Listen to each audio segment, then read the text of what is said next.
back to Revamp. Welcome back to the upgrades on this Commodore engine bay. You saw in the last video, did the trunnion upgrade and we powder coated a lot of the parts. So now we're going to start putting stuff back together. First thing we've got back on is the knock sensor cover. Next we've got this steam port kit. As anyone that mucks around with LSs know, most of them have a blocked rear steam port and they just have the outlet at the front. What I like to do is put the 4-port steam port kit on. Just helps get that hot water or hot steam out of the back of the cylinder heads. So we're going to get into doing that, and then we're going to get on to putting the manifold and the rockers with the trunnion upgrade back on.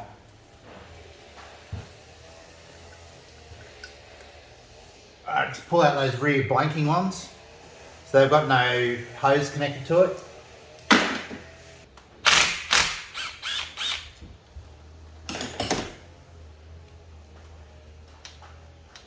Oh.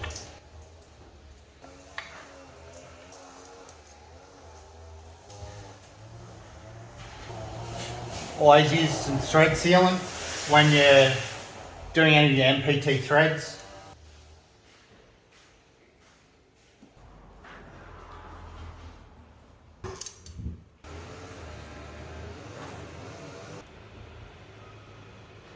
Alright, you can see I've got the aeroflow kit fitted here.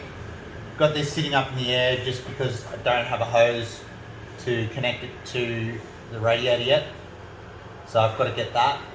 But you can see it's quite a nice kit, all hardlined. If you have a very low manifold, obviously it's not going to work very well for you. Just because it sits up a bit. We weren't able to use this kit on Jimmy's car with the Brian Tooley manifold. We had to use a specific one I think we got from Nitrous Outlet. But you can see this is quite a nice kit from Aeroflow. We got that from friends up at RCE Performance in Queensland. Check them out if you want any of this kind of stuff. So I'm going to get on to fitting up our rockers and try and get the rocker covers on, seal it up. Alright, we've got our steam port kit on. I'm going to start putting the rockers on that we did the trunnion upgrade in.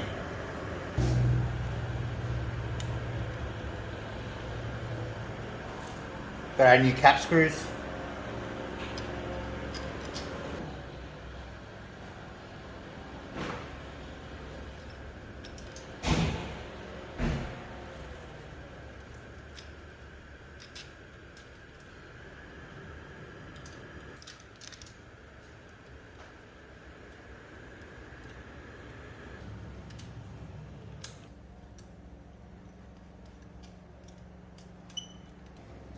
Always checking that your push rod is still in there, in the rocker.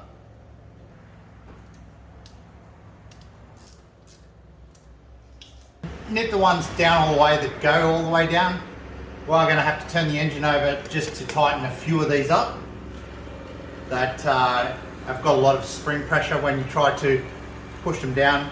Obviously because they're on the lobe of the camshaft. So don't try to force them all down, just try to nip down whichever ones can go down, and obviously they've got to be torqued down to a torque spec. Got our trunnion upgrade complete now. You can see we've got the new pins, the cap screws, circlips, all that. Drizzle a little oil over the top just for a bit of extra lubrication, and we tighten them down to 25 foot-pounds. So that's the trunnion upgrade complete. Now we can go on to a bit of the dress up stuff with all the powder coated engine parts and the new breather tanks and braided lines. Just got to get my new O-ring for the Holley high ram just to fit nicely. Remembering in the previous video that we had a gap at the join approximately about the size of my finger there.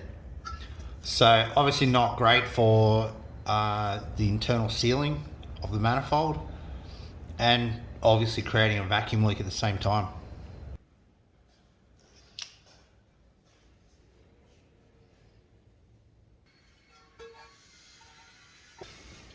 Now, something I actually noticed was the two front bolts that hold the top hat on actually go through into the cavity of the plenum. So I'm going to put a touch of sealant on them just to make sure they don't leak around the threads. And I've got some new stainless steel hardware. Because this car does have a hole in the bonnet, it does get a bit of weather in there. So the stainless steel hardware will just stop any little rust stains around the manifold.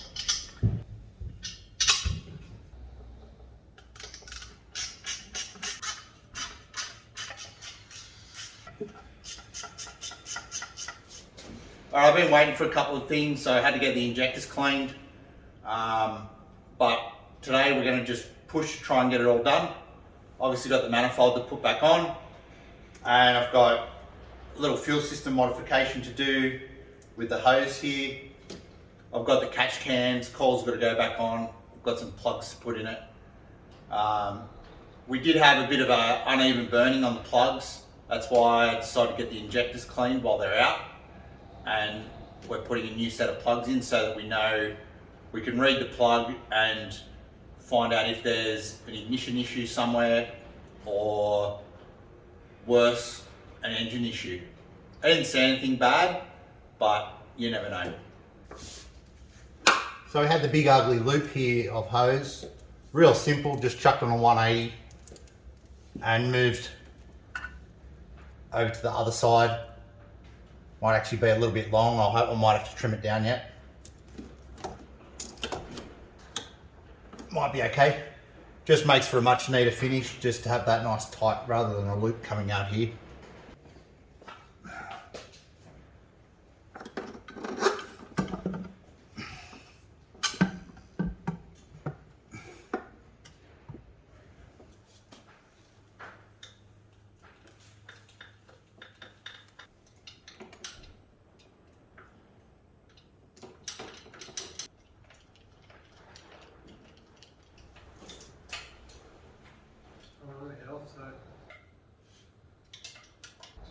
You can see where we've changed out those studs for some cap screws. It's really just to allow the entire manifold to be taken off in one unit, and it just makes it easier putting some of the things together on the manifold itself, to be able, like, you know, putting injector rails in, fuel lines in, you know, sensors in the back. It's all just easier to put together on the bench and then put the complete unit in the car. So they were just some stainless steel cap screws from the bolt store. You just got to get the right length, and it's not really a hard thing to do. One of the things that we're trying to fix with all the work we've been doing, apart from tidying up the manifold and trying to stop some oil leaks, well, it's part of trying to stop some oil leaks. What the car had on it was, quite honestly, I really don't know how to describe it, to be honest. It is a catch can of sorts, totally inadequate. What we've done is I've had our mate Graham weld up these catch cans. Now they're approximately 1.5 litres each, one on each side, and they will significantly increase the crankcase breathing of this engine. Just picked up the new catch cans for the Commodore. Got one of our mates, Graham, to weld these up. Pretty tricky little unit. I'll show you some of the photos that I got off him while he was making them.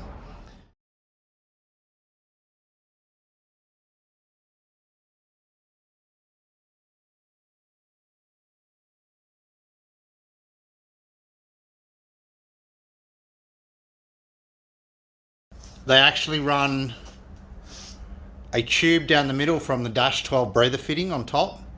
So the tube runs down the middle, and then there's a disc in here which is slightly smaller than the internal diameter of the tube. In the space there is steel wool, stainless steel wool, so that when the air comes from the engine with the oil vapor in it, comes through here, condenses in the stainless wool, can drip down the sides after it condenses and collect in the bottom where we can drain it out from a drain fitting in the bottom. And then the tube opens up into the lower cavity where it can just breathe air in and out. So there's a bit of work gone into them, and he's looking to maybe start making these for, you know, different people's projects and stuff. So we'll see how they go and let you guys know what they're like. You might want one for yourselves or not, but yeah, we're going to give them a go. We've got nice filters that go on top, and obviously braided lines to connect it all up, and we're going to do them in black to match all the manifold and rocker covers and everything that we've already powder coated.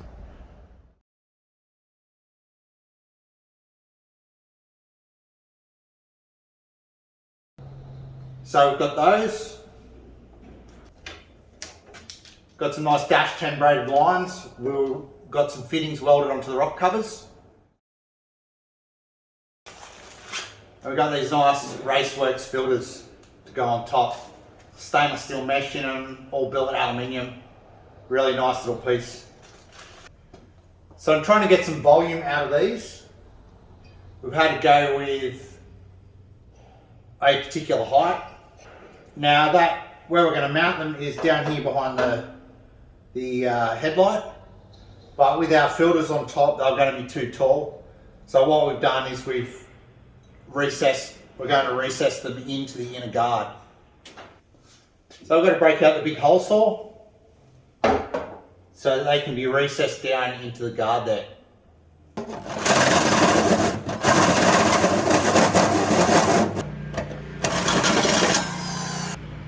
Well, that was by no means pretty, but it's got the job done. And now we just test fit the tank in there.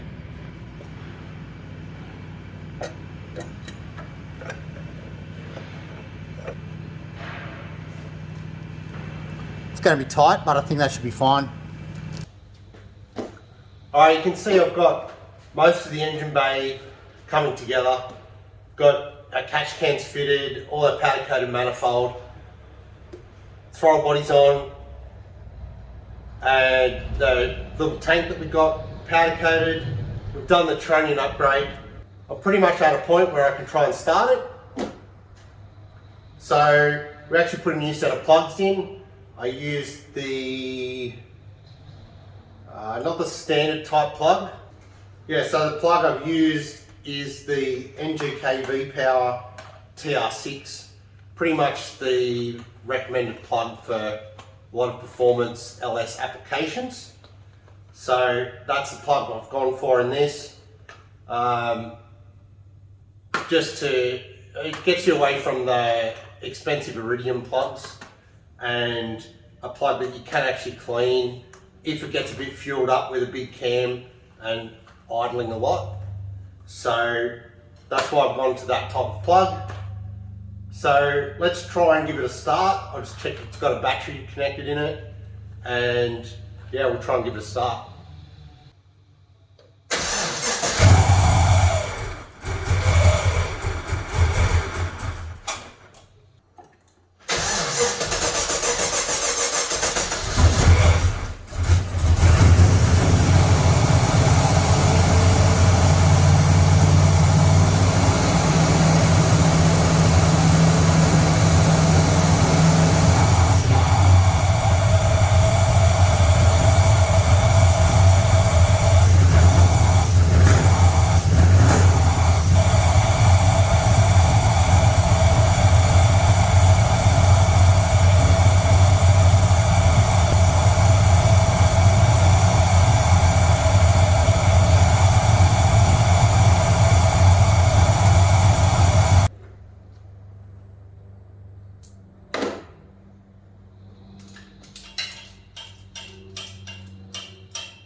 got this number 2 cylinder. It's not really burning properly.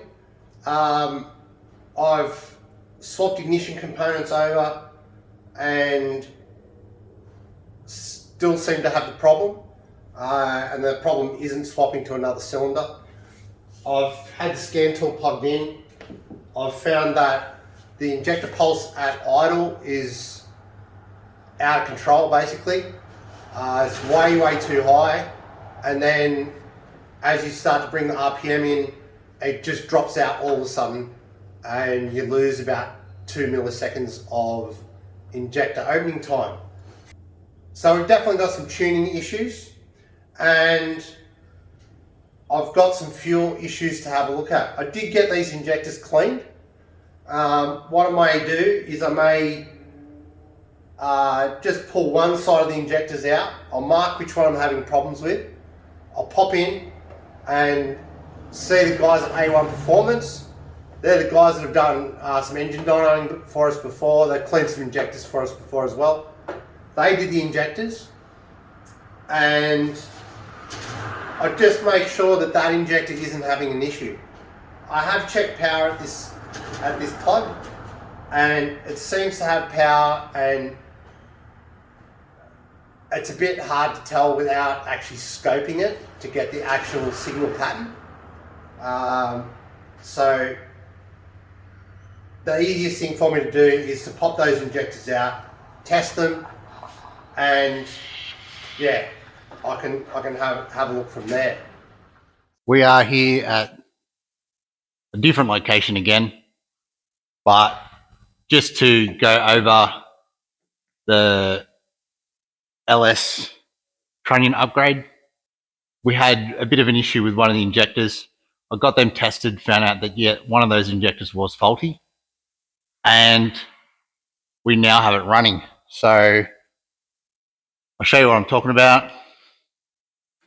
So we worked out number 1 was the cylinder we had the misfire on, and we worked out after getting tested that the injector was stuck open. So you can see we've got a slightly different color one in here. We've got one brand new injector, and it's fixed the problem.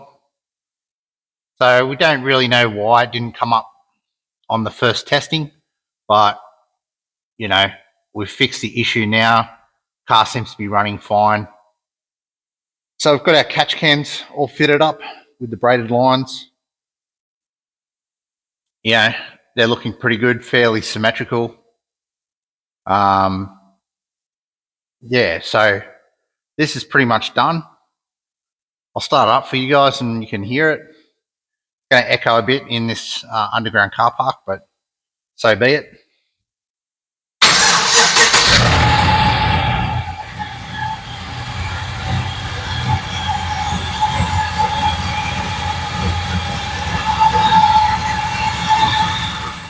Well, there you go, guys. That is the Trunnion upgrade, and the engine bay tidy up, catch cans, all that done on this car. We had that bit of a running issue with that injector, which I think was a bit of an issue before we got the injectors cleaned. It just showed up more afterwards. We did put that new injector in. I have spoken to Tyson at Northmead Autos about a tune on this. Yeah, they did a great job on Jimmy's VX, so I have no problem talking to them about tunes again. He wants us to put a bigger injector in to try and get the potential out of the manifold and camshaft that's in it. But at the moment, we're just happy that it's running on 8 cylinders again. So if you want to see more of this car, and we do have another Commodore project coming up that I'll show you in the next couple of videos. But if you want to see those, subscribe to the channel, give us a like, let a friend know about us. It all helps out in the end. And I'll see you next time on Next Gen Revamp.